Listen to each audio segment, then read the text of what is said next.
Ha sido un gusto recibir esta invitación para estar con ustedes en el día de hoy. Y yo creo que tengo algo que compartir con ustedes del Señor. ¿Cuántos están interesados en oírlo? En el libro de los Hechos, en el capítulo 12, perdone doctor que yo lea estos versículos. Capítulo 12 del libro de los Hechos y versículo número 24. Pero la palabra del Señor crecía y se multiplicaba. Se supone que usted diga amén a esa declaración.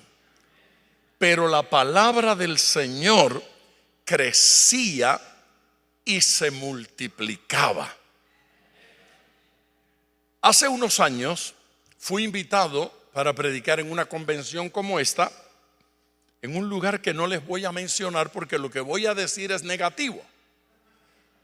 Entonces, cuando el testimonio es negativo, uno no dice el sitio.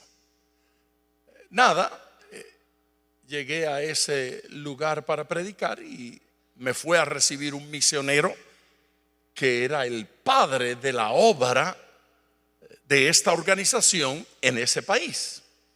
Él me fue a traer del aeropuerto, me llevó al hotel y en el proceso me quiso poner al día acerca de lo que debía ocurrir en aquel lugar. Me hizo saber algunas cosas. Dijo: yo sé que usted está acostumbrado a que la gente allá en su país aplaudan cuando usted predica. Y dije: no sé si estoy acostumbrado. Le dije: porque en mi iglesia de niños no se aplaudía, eso era pecado. Entonces yo estoy todavía ajustándome a los cambios. Y me dijo: ¿no es así? Y yo dije: más o menos. Sí, yo creo que sí, que aplaudimos. Dijo: bueno, aquí no. Aquí no espere aplausos.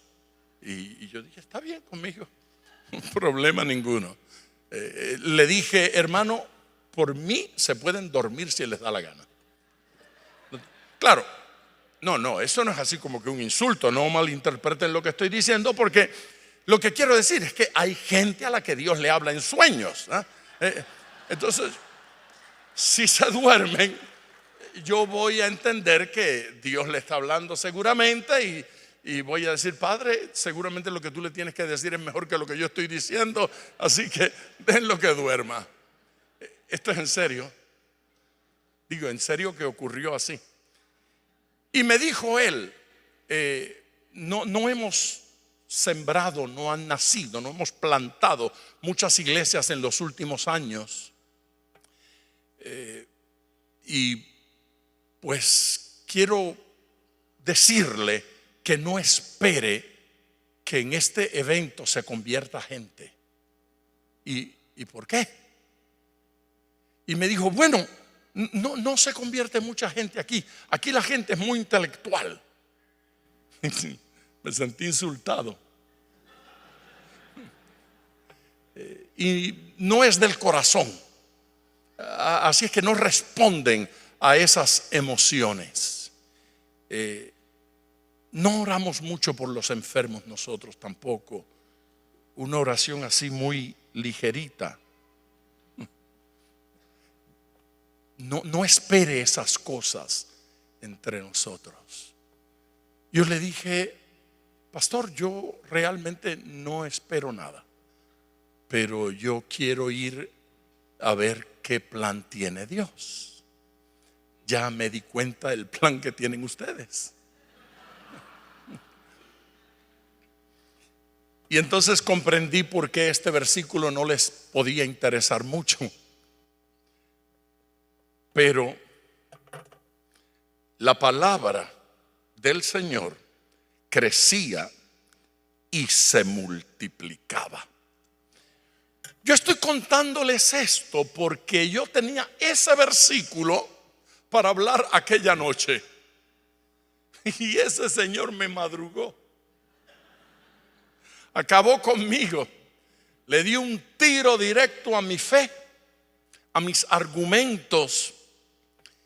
Y va a creer usted que mientras íbamos en el auto hacia el hotel para ir a ese evento, que en las noches era llamado cruzada evangelística, durante el día era la convención, y entonces yo debía predicar 3 noches en una cruzada evangelística donde el misionero me dijo que no se convertiría nadie, que no hiciera ese tipo de llamados y que nadie iba a aplaudir y que yo no iba a escuchar a nadie decir amén ni gloria a Dios. Era como pecado. No diga gloria a Dios, que lo pueden confundir. Alguien podría creer que usted es creyente. Y qué cosa tan incómoda. Yo llegué al hotel, busqué mi versículo, lo quise leer nuevamente, y mientras lo leía me di cuenta que ese versículo ocurrió en un ambiente peor que aquel. Cuando este verso dice que la palabra del Señor crecía y se multiplicaba, uno dice: qué avivamiento, qué fiesta tan extraordinaria, qué ambiente tan maravilloso. Pues el ambiente maravilloso que ocurría en esos días era que habían asesinado al primero de los apóstoles. Jacobo acababa de morir. La iglesia estaba en luto. Pedro y Juan habían sido arrestados. Herodes, el gobierno, sistemáticamente perseguía a la iglesia, perseguía a los predicadores, perseguía a los creyentes. No hay un ambiente más pesado que ese para decir, para declarar que la palabra del Señor crecía y se multiplicaba. Si ese versículo nos dice algo en esta tarde, es que para que la palabra de Dios crezca y se multiplique, no necesita buen ambiente. La palabra de Dios es tan poderosa que aún en los ambientes más negativos, más adversos, más difíciles, tiene la capacidad de dar fruto. Y usted debe decir amén a eso con todo el corazón. Tiene la capacidad de dar fruto. Para crecer se requiere poder. Y la palabra de Dios es poderosa. Diga conmigo amén nuevamente. La palabra de Dios es poderosa. Aleluya. El Espíritu Santo en nuestras vidas es para testificar. Cuando el Espíritu de Dios está en nuestras vidas, y está en nuestras vidas, podemos testificar aunque el ambiente sea negativo, aunque el ambiente sea adverso, aunque el ambiente sea pesado. Podemos dar testimonio de nuestro Señor Jesucristo.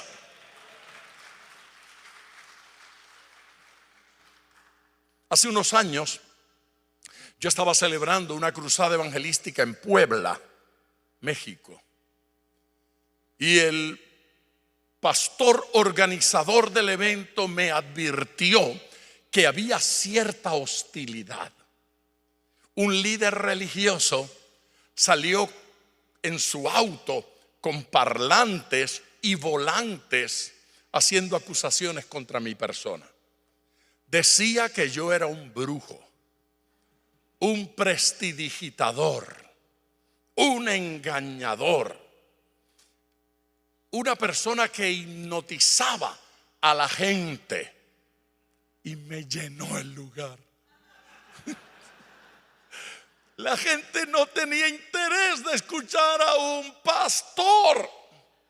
La gente no tenía interés de escuchar a otro predicador, pero cuando descubrieron quién era yo, decidieron llegar. La gente vino, y estoy en serio, la gente vino a ver el brujo, el prestidigitador, el encantador de serpientes. Ellos querían, no sé si se defraudaron. Aquella primera noche el lugar estaba absolutamente lleno, no cabía más gente, era una enorme carpa que acomodaba 10,000 personas y había tanta gente fuera de la carpa como adentro, y miles de personas vinieron a los pies de Jesucristo. No importa lo que trama el diablo contra la iglesia, no importa lo que trama Satanás contra los hijos de Dios, la palabra de Dios es poderosa. El Espíritu Santo es poderoso. Aleluya. Amén. Se demanda, se exige que estemos llenos del Espíritu Santo en todo lo que hagamos. Es el Espíritu Santo de Dios el que salva gente, el que transforma corazones, el que cambia vidas. Y si la iglesia va a crecer, y si la palabra se va a multiplicar, eso va a suceder porque somos instrumentos poderosos en las manos del Espíritu Santo. Por esa razón el Señor le dijo: no salgan de aquí sino hasta ser llenos del Espíritu Santo. No se vayan de Jerusalén. En una palabra, no pierdan el tiempo, porque la sabiduría humana no salva gente. La sabiduría humana no transforma vidas. El nuevo nacimiento es el más grande de todos los milagros y los produce la persona del Espíritu Santo. Solo Dios salva gente. Solo Jesucristo hace un hombre nuevo. Solo el Señor Jesús puede provocar este crecimiento, aún en tiempos difíciles, aún en tiempos de crisis.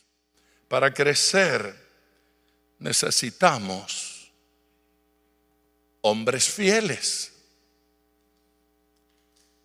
Nuestro versículo de estos días, en la segunda carta de Timoteo, capítulo 2. Claro, nuestro versículo es el 1 y el mío es el 2. Esto es siempre así. A mí se me confunden los versículos. Tú pues, hijo mío, esfuérzate. Dígale a su vecino, si no siente que eso es pecado, dígale: esfuérzate. Pero dígaselo con un tono incómodo. Esfuérzate, que te conviene. Si esto no viene fácil, hay que esforzarse. Tú pues, hijo mío, esfuérzate en la gracia que es en Cristo Jesús. Lo que has oído, este es mi versículo, lo que has oído de mí ante muchos testigos, esto encarga a hombres fieles. No se lo encargues a otros porque no da resultado. A hombres fieles que sean idóneos para enseñar también a otros. Sí. A eso lo llaman discipulado. Sí. A ese mecanismo se le llama discipular, para que otros puedan hacer lo que yo estoy haciendo. Pero para eso, para que ocurra ese discipulado, yo tengo que estar haciendo algo que valga la pena, porque si no, entonces a nadie le va a interesar aprenderlo. Ya les ofendí. A nadie. Discipulado no es otra cosa sino retroceder por el camino andado y tomar a alguien para enseñarle lo que Dios ya me enseñó a mí. Yo viví esto, ven para que te muevas conmigo. Y dice allí que es necesario identificar gente fiel en la iglesia. El error que cometemos es que buscamos gente talentosa. Buscamos a la gente talentosa en nuestras iglesias para encargarle responsabilidades. Pero el Señor dijo: no, los talentosos no son los que necesito. Necesito fieles. Del talento me encargo yo, de los dones me encargo yo. Es necesario identificar gente fiel. Los dones espirituales son regalos divinos. Los dones espirituales no son una certificación del carácter.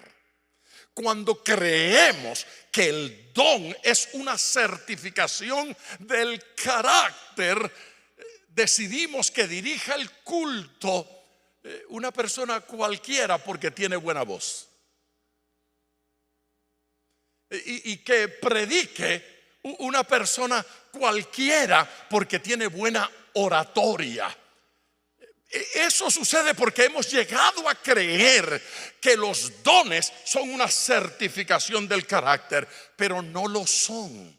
Y porque no son una certificación del carácter, entonces no es lo que debemos buscar si queremos que nuestra iglesia crezca. Cuando queremos que nuestra iglesia crezca, tenemos que trabajar con gente fieles, con hombres fieles, con personas fieles, que sean fieles a Dios y que sean fieles a la iglesia. Y que sean fieles a los pastores, y que sean fieles a los líderes, que sean fieles a las esposas, que sean fieles a la familia. Necesitamos gente fiel. Si no identificamos eso, entonces vamos a continuar cayendo en el mismo error de siempre. Gente fiel que se dedique a identificar a otros para encargarle tarea. De esa forma se desarrolla ese trabajo que hemos llamado discipulado. Cometemos un error cuando creemos que Dios unge métodos. Lo voy a repetir porque nadie me hizo caso. Dios no unge métodos. Ve, esto de ir de país en país, de campaña en campaña y de convención en convención predicando, hace que uno escuche tantas cosas. Y es cosa común escuchar que fuimos a cierto lugar porque nos dijeron que allí está sucediendo algo extraordinario y aprendí lo que estaban haciendo y ahora lo vamos a implementar acá. Y yo no estoy diciendo que eso es malo. Yo estoy diciendo que Dios no tiene métodos ungidos que funcionan en todas partes. Nuestro presidente se me mudó. Se nos va de viaje y conoce allá a un predicadorazo en otra convención, no en esta, porque aquí ya usted, bueno, hubo uno bueno, fue allá y escuchó que ese predicador extraordinario hablaba acerca de la evangelización, pero con un entusiasmo tremendo. No podemos seguir escondidos en las cuatro paredes. Y el pueblo dijo: amén. Hay que salir a evangelizar. Amén. Y entonces regresa de allá el hombre envuelto en fuego. Se acabó el chiste este. Vamos a evangelizar y nos vamos a ganar a Texas. Y todo el mundo dijo: amén. Y hay que salir a la calle. Y todo el mundo dijo: amén. Y le cambiamos hasta el nombre a la organización: Bautistas del Evangelio Intenso. Nada. Comienza el movimiento Biblia del Pescador para todo el mundo, que hay que evangelizar. Y comienza el trabajo. Y estamos evangelizando. Y a los 3 meses el hermano se va a otra convención. Y hay otro predicador allá. Y ese predicador no tiene gran énfasis en evangelismo. Él es un hombre de oración. Y predica unos sermones sobre la oración extraordinarios. Las batallas se ganan de rodillas. Los hombres de Dios valen lo que miden de sus rodillas hacia arriba. Está bueno eso, úselo el domingo próximo. Hay que ir delante de Dios. Él es el que trae las almas. Hay que pedirle a Dios que nos entregue a Texas. Si es que de inmediato cambia la tónica. Ahora somos bautistas de las rodillas ungidas. Rodillas de camello, llaman a algunas sociedades, grupos de oración. Y a orar. Estos templos no pueden seguir cerrados. Hay que abrirlos todos los días a las 5 de la mañana para orar. Aleluya. Y ahora vamos a orar. Y oramos. Nos cambiamos el nombre. Ya oramos. Pero no evangelizamos. Porque ya eso pasó de moda. Pero nosotros somos gente de oración, por favor. ¿Qué vamos a hacer en la calle haciendo el ridículo con unos parlantes, repartiendo tratados? Somos gente de oración, los consagrados. Nos dura 3 meses y el doctor Miranda se va a otra conferencia. Y ahora, no, ese ni evangeliza ni ora, pero lee la Biblia, que es una barbaridad. Se la sabe de memoria. No el otro. En griego, en hebreo, en arameo, en latín, hasta en chino. El hombre es un fenómeno extraordinario. Y regresa nuestro presidente de allá entusiasmado. Hay que leer la palabra de Dios. ¿De qué sirve evangelizar si no sabemos lo que estamos predicando? ¿Qué vamos a orar si no sabemos lo que pedimos? Porque ignoramos las Sagradas Escrituras. Y ahora somos gente de la palabra, Iglesia Bautista, la palabra vida. Nos cambiamos el nombre porque, ¿sabe? Hay que estar en el flow del Espíritu. Es interesante porque cuando Pedro habla de estas cosas dice: añadid a vuestra fe virtud. Pedro no dice sustituya lo uno por lo otro. Yo creo con todo mi corazón que Dios habla hoy, pero no se le olvidó lo que dijo ayer, porque Dios no tiene problemas de memoria. ¿Sí? Y Dios no tiene doble personalidad. Y Dios no quiere que sustituyamos la evangelización por la oración, ni la oración por la Biblia, ni la Biblia por el ayuno. Dios no quiere eso. Dios quiere que aprendamos a añadir. Si vamos a crecer, tenemos que añadir. Sustituyendo, nadie crece. Sustituir es colocar un ladrillo, ir a buscar otro, quitar aquel para poner el nuevo.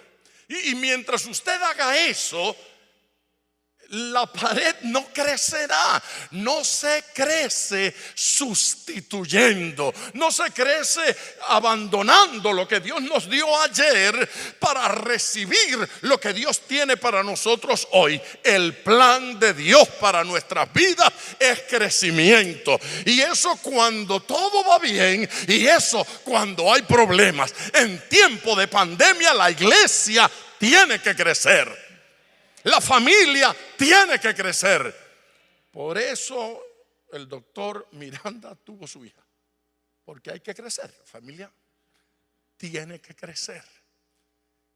Y él le dijo que no llegó en un buen tiempo, pues el avivamiento, el mover de Dios, las conversiones, el crecimiento de la iglesia llega también en malos tiempos. Este no es un tiempo muy cómodo, este es un tiempo difícil, pero en este tiempo Dios tiene planes de crecimiento para con la iglesia. Diga conmigo, vamos a crecer. Y con fuerza, para que aquella gente que les dije, para crecer, la oposición no nos detiene. Dígalo, la oposición no nos detiene. Los problemas no nos detienen. Las limitaciones no nos detienen. Jacobo había muerto, Pedro había sido arrestado, Herodes amenazaba, murió también.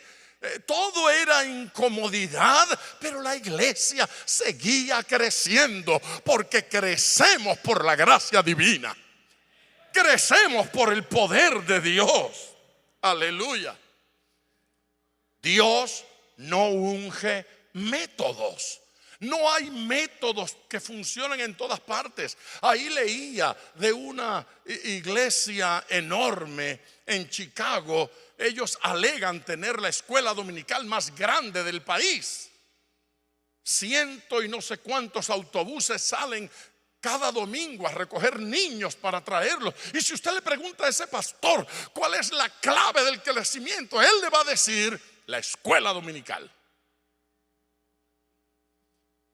Pero usted va a otro lugar donde el pastor tiene un lindo ministerio de enseñanza y se le llena el templo el miércoles en el estudio bíblico, y la gente no se duerme. Y él le va a decir que la clave para el crecimiento de la iglesia es la enseñanza de la palabra de Dios.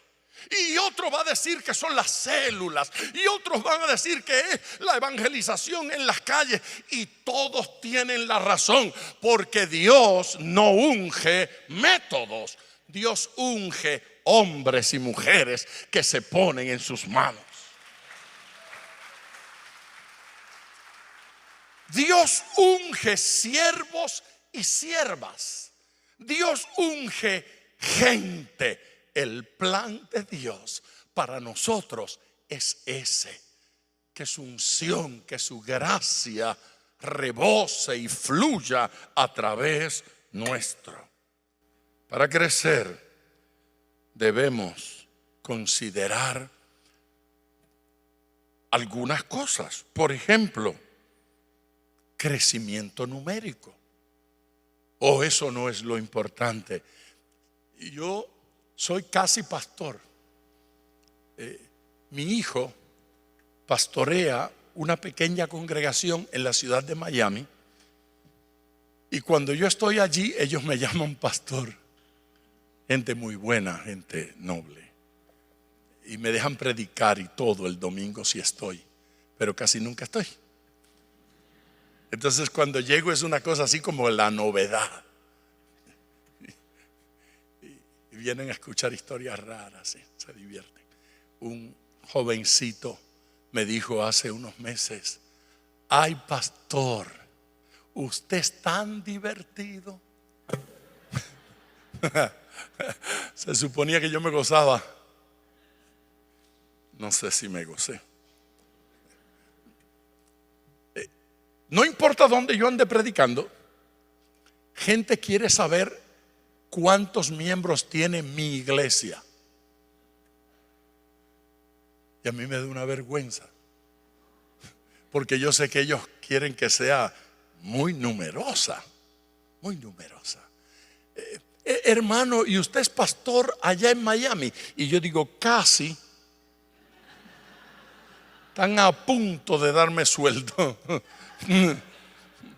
Ni eso.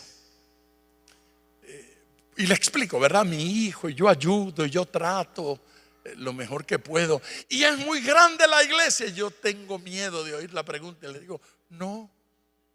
¿Y por qué? Porque según ellos hay que pastorear una iglesia muy grande.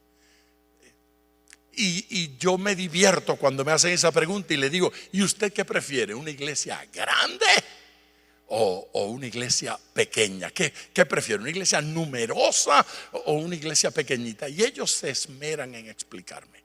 Y unos dicen que prefieren la iglesia pequeñita. Ay, porque allí hay comunión y armonía y todo. Entonces yo digo, esa es la suya, la que usted soñó. Pero usted no leyó nunca ese versículo no bíblico, de otro lado, que dice, pueblo pequeño, infierno grande. Una iglesia pequeñita que todo el mundo sabe los chismes de los demás. Aleluya. Otros dicen cosas como, no, a mí me gusta la iglesia grande, grande, bien grande. Mientras más grande mejor, para la gloria de Dios. Y yo digo, de esas que el pastor le saluda y le pregunta, ¿es su primera vez aquí? Y usted ya presentó 3 niños. Ay, pastor, usted me bautizó cuando yo tenía 12 años y... Terrible. ¿Qué es mejor? Yo no quiero ser miembro de una iglesia grande. Yo no quiero ser miembro de una iglesia pequeña. Yo quiero ser miembro de una gran iglesia. Una gran iglesia sin importar si es numerosa o no es numerosa. Una gran iglesia crece por salud espiritual. Nos interesan los números en la Biblia. Los números son importantes. Aquí dice que la palabra de Dios crecía y se multiplicaba. Tenía la capacidad de seguir alcanzando gente. Y sin importar si me gusta lo pequeñito o si me gusta la grande, debo entender que crecimiento tiene que ver con números y crecimiento tiene que ver con geografía, que podamos alcanzar áreas geográficas que todavía no estamos alcanzando. Y eso en mi barrio, en mi pueblo, en mi ciudad y hasta lo último de la tierra. Dios quiere que crezcamos. Dios quiere que alcancemos. Y Dios quiere que crezcamos espiritualmente. Espiritualmente la iglesia tiene que desarrollarse. Amén. La pregunta es si soy un testigo fiel. Un testigo fiel no es un protagonista.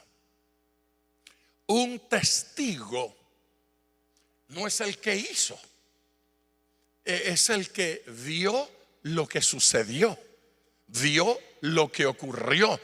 Es curioso que Dios no nos haya llamado a ser protagonistas, sino testigos, porque todo esto depende de la acción de Dios. es lo que Dios está haciendo en medio nuestro. Es lo que el Señor está haciendo en nuestras iglesias. Y hay que contar eso con entusiasmo. Yo termino con un comentario final. Desde que yo comencé a celebrar campañas, y mi primera campaña se celebró en el año 1973, noviembre de 1973. Desde entonces, cada vez que yo oí que una iglesia crecía dramáticamente, yo quería ir allí para conocer y enterarme.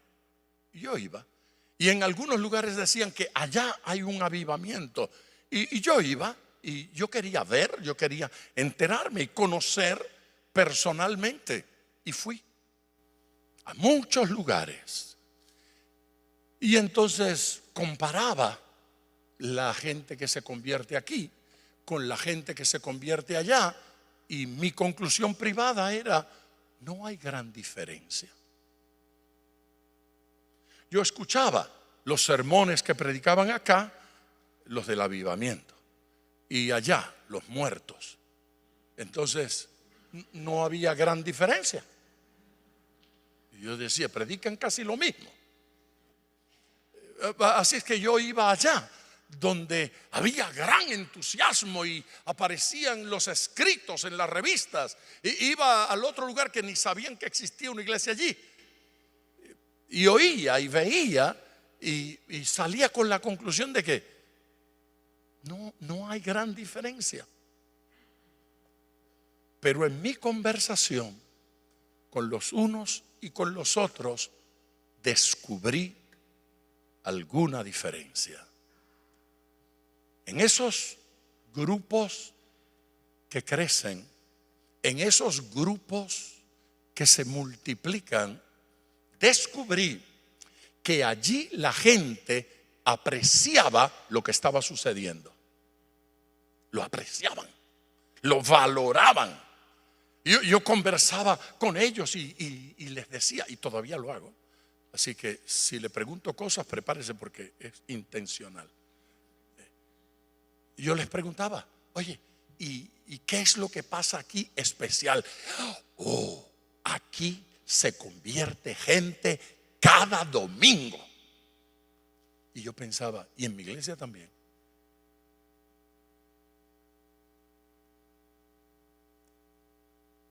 Oiga, ¿y qué es eso de que se convierte gente?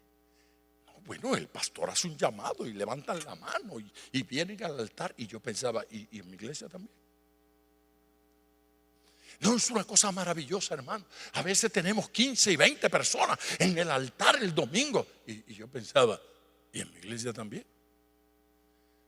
Pero nadie lo escribió en una revista.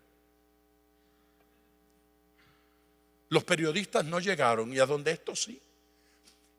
Entonces me di cuenta que esa gente estaba fascinada, entusiasmada, emocionados con lo que Dios estaba haciendo allí. Esa gente estaba valorando.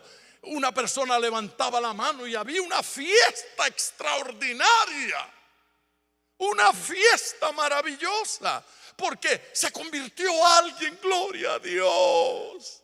Todo el mundo alegre y feliz. Y uno va a otros lugares y hacen un llamado y la gente tiene una cara de velorio. Oye, hermano, ¿y cuánta gente se convirtieron hoy? Ahí pasaron como 40. Pero solo Dios sabe si se convirtieron o no. Tan peores que aquellos que me invitaron aquella vez. Y yo digo, con ese ambiente no se entusiasma nadie.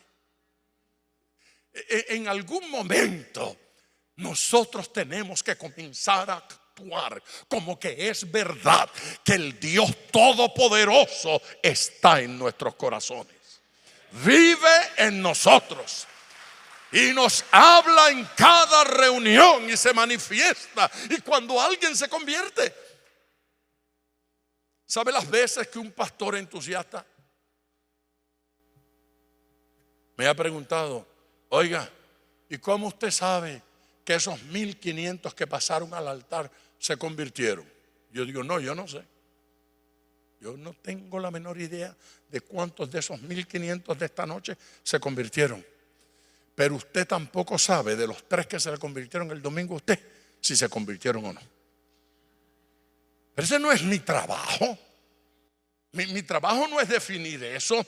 Mi trabajo es entregar este mensaje y creer que Dios sigue salvando, cambiando vidas, transformando vidas en el día de hoy.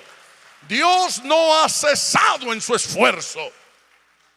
Nosotros no podemos cesar en el nuestro. Dios espera que gente entusiasmada se esfuerce por su obra, por esta gracia maravillosa que hemos conocido. Tener una convención como esta debe ser motivo de regocijo. Cuando usted regrese a su iglesia, tiene que ir allá a inyectarle a esos hermanos que esto estuvo glorioso, maravilloso, porque Dios está aquí. Y si no lo siente, dígalo por fe, pero dígalo. Confiéselo que Dios está presente en esta reunión y nos ha hablado. Dios tiene planes con nosotros. Él nos ha ungido para hacer una tarea particular. Les ruego que se ponga de pie conmigo para que oremos. Les suplico, hágalo con entusiasmo, aunque se tenga que forzar. Ahí dice esfuérzate. Hay que esforzarse. Abra su corazón delante del Señor.